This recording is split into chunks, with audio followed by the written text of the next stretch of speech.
Senhor presidente, ministro Ricardo Lewandowski, senhores senadores, senhoras senadoras. Esta sessão pode terminar como a mais triste para a democracia brasileira, desde que a luta do nosso povo a resgatou de uma terrível ditadura civil-militar há pouco mais de 30 anos. Nos últimos meses, temos trabalhado para denunciar à nação o processo absurdo da criminalização de um governo legitimamente eleito com uma agenda de resgate da dívida social brasileira. O governo de uma mulher honesta, absolutamente honrada na vida pública e na vida pessoal.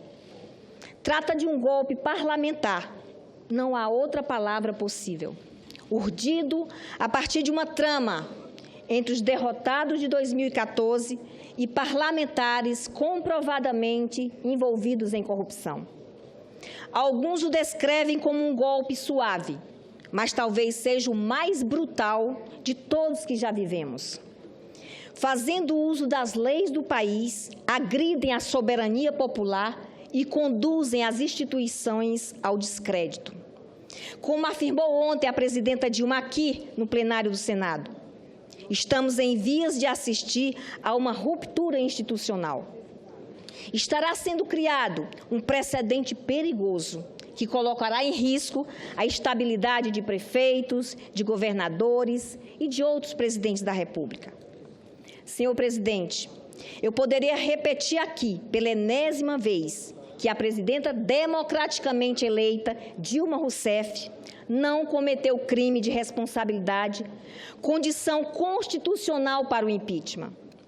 Poderia repetir que atos corriqueiros, iguais aos praticados por governos anteriores ou por governos estaduais, foram interpretados de maneira torta para configurar um crime que não existiu.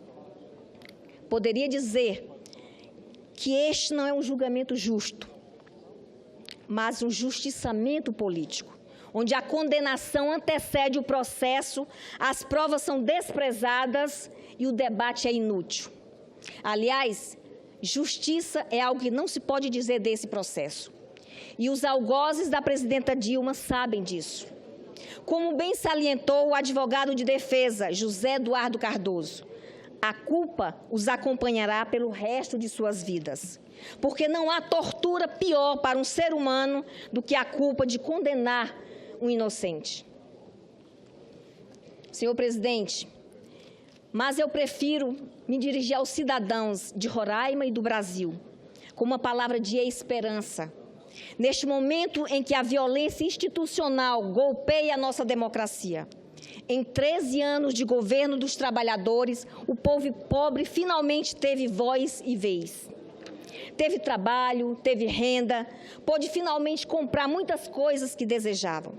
Teve moradia, teve mais educação para os filhos, teve mais atendimento médico. Viveu o sonho de ver os filhos na universidade, até mesmo no exterior. Viveu o sonho que está ameaçado. Senhor presidente, o meu estado querido de Roraima, sempre esquecido, lá na fronteira norte desse imenso Brasil, pela primeira vez recebeu um tratamento digno do poder central. Além das políticas sociais, que foram marca dos últimos 13 anos e que têm tanta importância para um estado tão carente como o meu, a presidenta demonstrou atenção especial com o nosso povo. Gostaria aqui de fazer justiça, citando alguns números. Cerca de 30 mil pessoas foram beneficiadas com habitações do Minha Casa Minha Vida. Mais de 13 mil famílias atendidas pelo Luz para Todos. Mais de 140 empreendimentos do Programa de Aceleração do Crescimento. Recuperação de rodovias federais. Unidades básicas de saúde e creches em todos os municípios de Roraima. A Casa da Mulher Brasileira, que será inaugurada em breve na nossa capital, Boa Vista, para acolher as mulheres vítimas de violência doméstica e sexual. E não foi só isso, e nem apenas isso. Dilma se empenhou para resolver os problemas energéticos do Estado. Lamentavelmente, esses problemas voltaram a nos atormentar nas últimas semanas, lançando dúvidas sobre o interesse do governo golpista em efetivar a tão sonhada ligação energética entre Roraima e o resto do Brasil através do Linhão de Tucuruí. Dilma também concretizou um desejo antigo dos roraimenses, que era a transferência de terras da União para o Estado. E o fim do Parque do Lavrado, que atormentava e agoniava os nossos produtores rurais, os nossos agricultores do nosso Estado, senhor presidente. As medidas vão liberar áreas para o desenvolvimento econômico e darão segurança jurídica para investimentos em nosso querido Estado de Roraima. Senhor presidente, neste momento em que o voto popular tem o seu funeral, em que um governo antipopular e ilegítimo é sagrado por um colégio eleitoral de 81 senadores, neste momento eu quero falar de esperança. Há uma conquista inegável do povo brasileiro que precisa ser reafirmada nesse momento. Me refiro à conquista de cidadania, de consciência, de afirmação de direitos. Num momento tão triste para as lutas do povo brasileiro, é esse sentimento de que a sociedade atingiu um grau inédito de consciência política que me permite manter a esperança. Agora que os ganhos sociais estão ameaçados por um governo que não visa o bem de todos, mas somente dos arquitetos do golpe, mantenho acesa a esperança na luta do povo brasileiro de uma vida digna por um Brasil para todos.